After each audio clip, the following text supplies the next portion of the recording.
Alrighty, hello everybody. This is going to be video 709. Sorry for the up the nose camera shot. It's Friday night and I'm in my reclining chair and I'm not going to get out of it.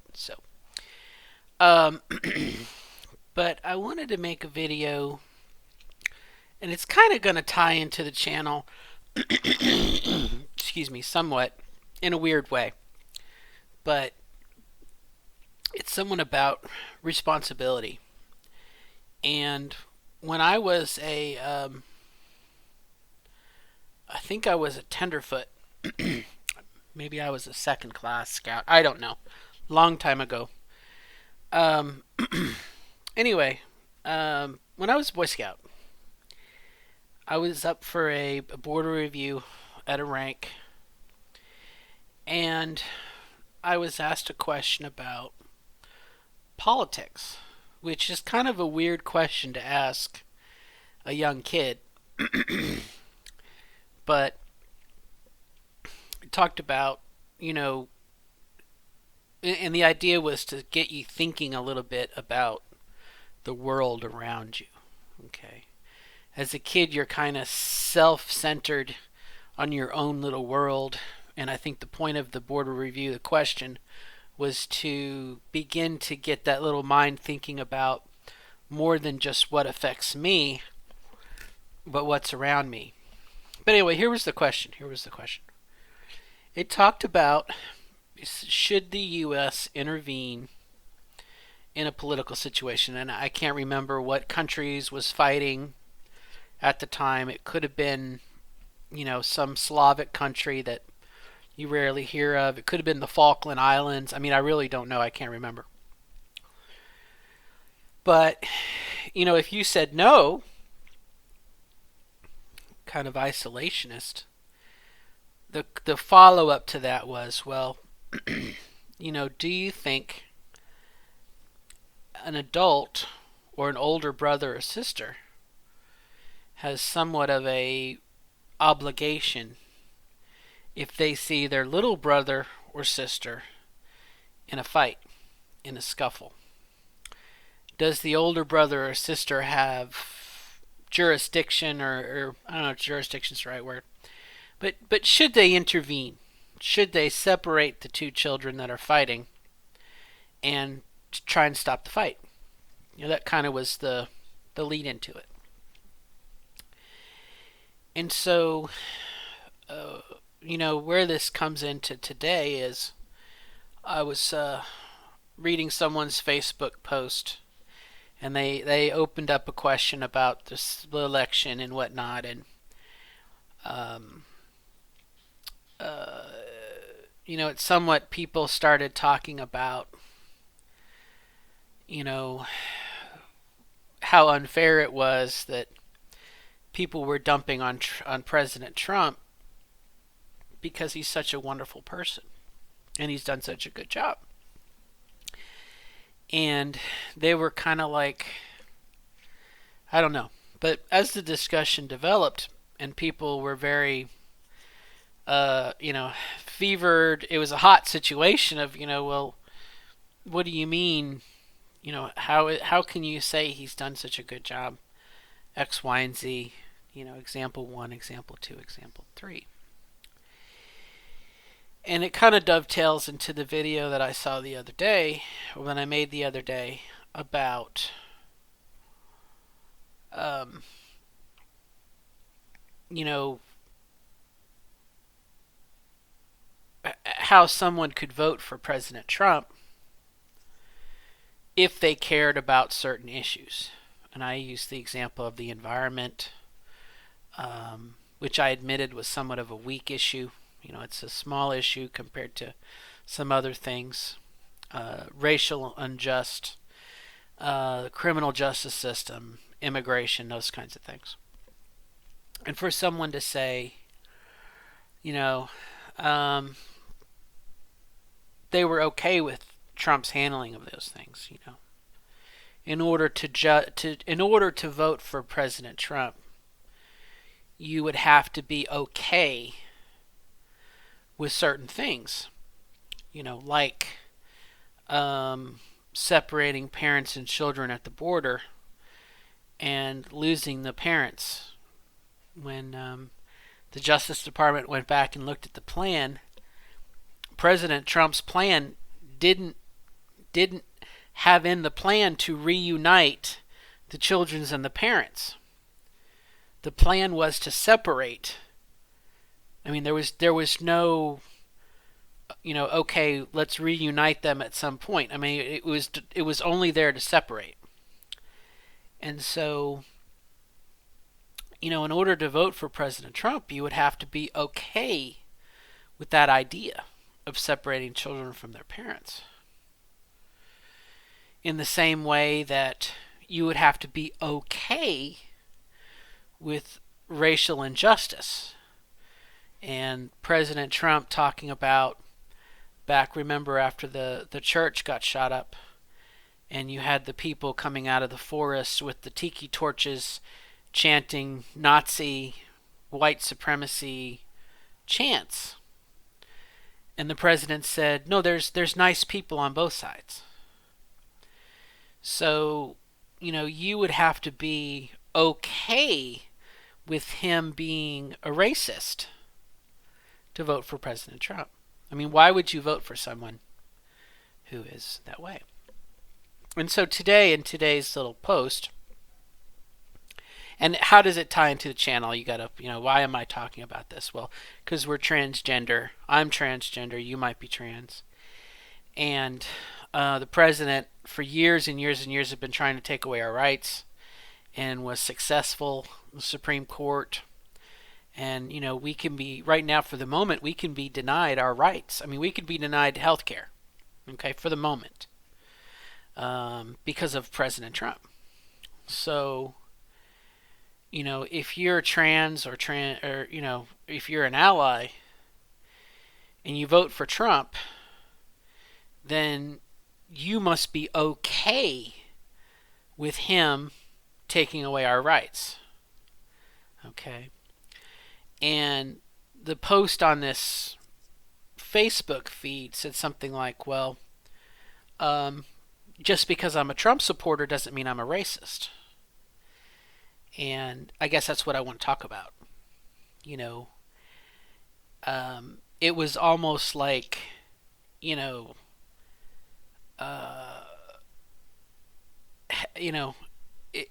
totally surprised this other person that they could even be considered a racist or homophobic, transphobic, elitist, okay, white supremacist, because they voted for Trump. And I guess I want to bring this back to that idea, what is the responsibility? And back to the idea of what I learned when I was a second-class scout. And at my board of review, we talked about an older brother or sister and two kids fighting. As an adult, you are an observer in that situation. The question was, you observed two other entities, in this case, two children, younger children, fighting. And the question was, do you or I have a responsibility to intervene and to stop that conflict? Just before it gets to fist fighting and whatever else. Do we have a responsibility? Which I would kind of say yes. And the question that kind of comes along into this Trump voter who says they're not responsible. Can you imagine being present? If you had the power to prevent the kids being separated from their parents, and you didn't object to it, are you in any way responsible or accountable for them being imprisoned? Okay. If you had the ability to intervene, could you be considered somewhat of an elitist or anti-immigration to say, oh yeah, it's okay for those kids to be separated from their parents, but not my kids. My kids shouldn't be separated from me. I mean, I have a daughter. I don't know if you have children or not. But as part of my transition, we'll go back to the channel here. As part of my transition, I had to, you know, my child was on the table as a bargaining chip to keep me from transitioning. And there are people who, um, I'm not eating fleas. I had KFC a minute ago, and so I'm eating chicken.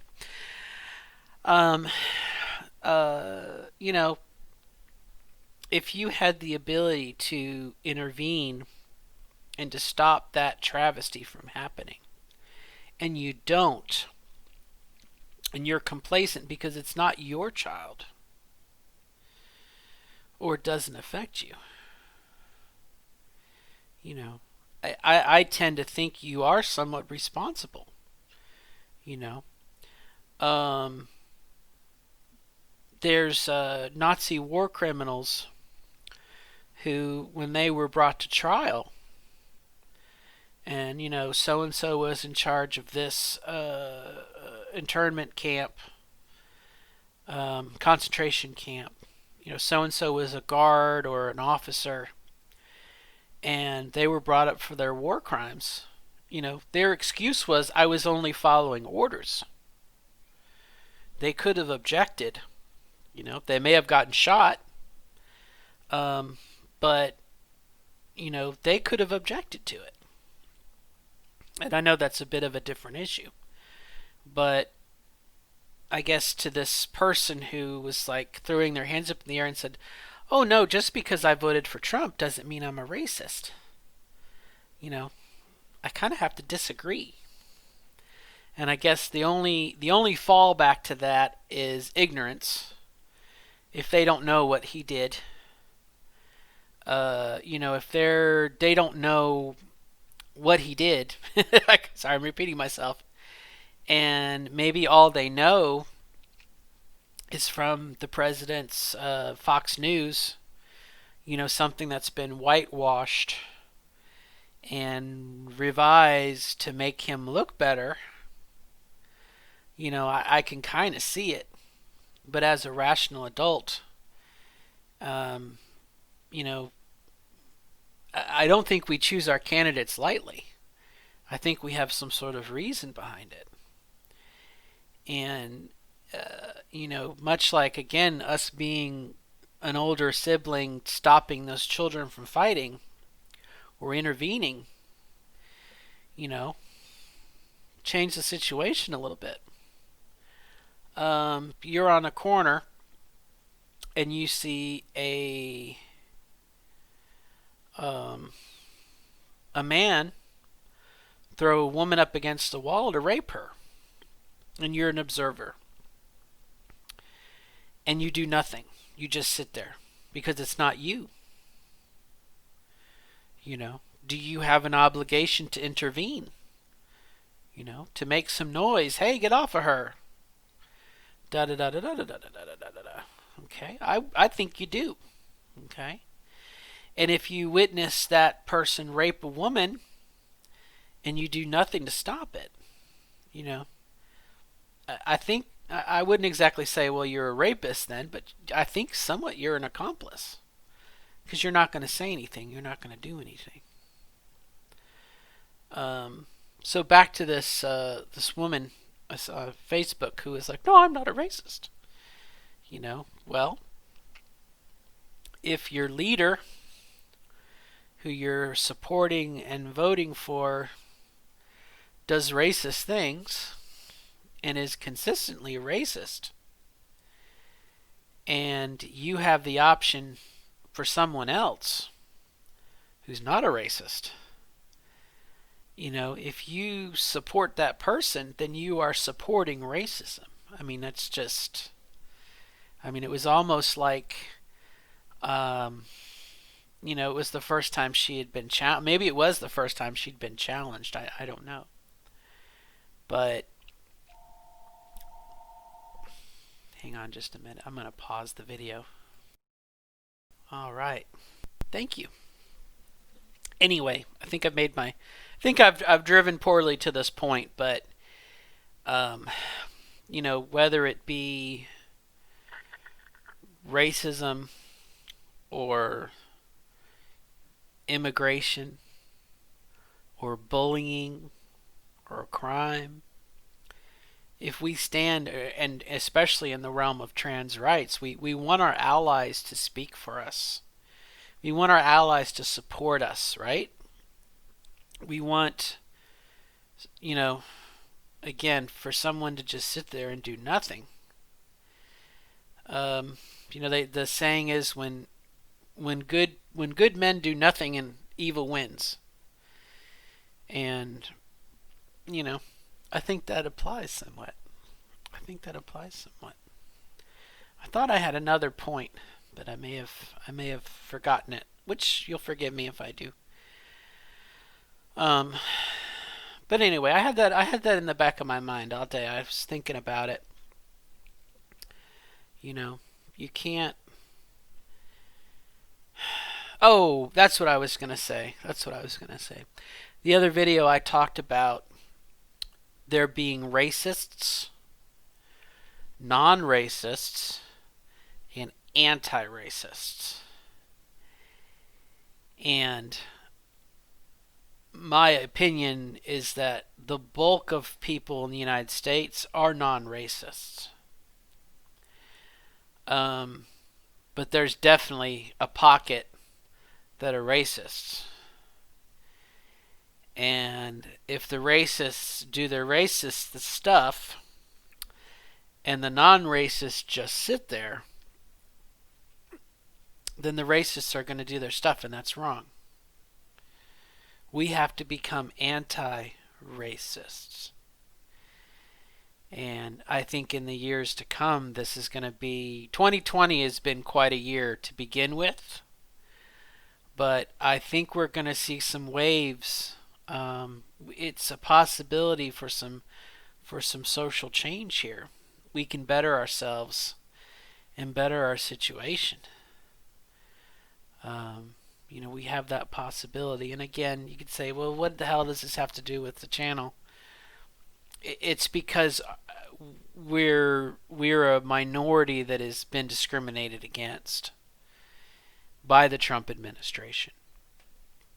And, at no point did Congress folk stand up and say, what you're doing is wrong. Or if they did, there wasn't enough to stop it because it went through. The legislation went through. Okay? So, food for thought. Food for thought. Just something to think about. But I hope all is good near you. I hope your transition is going well. I hope the rest of your life is going well. I'm still looking for a better word than transition. So I'll just say I hope your life is doing well. And we will catch up with you later, okay? And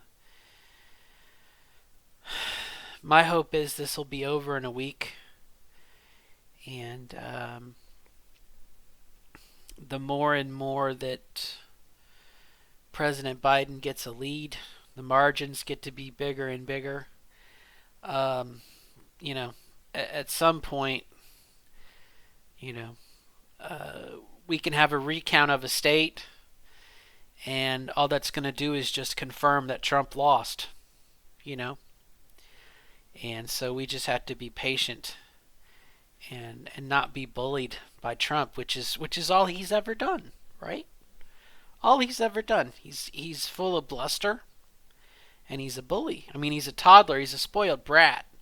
He's a lot of things I could name, but we just have to be patient and stand up. Stand up for those around us. Be polite. Treat people with dignity and respect.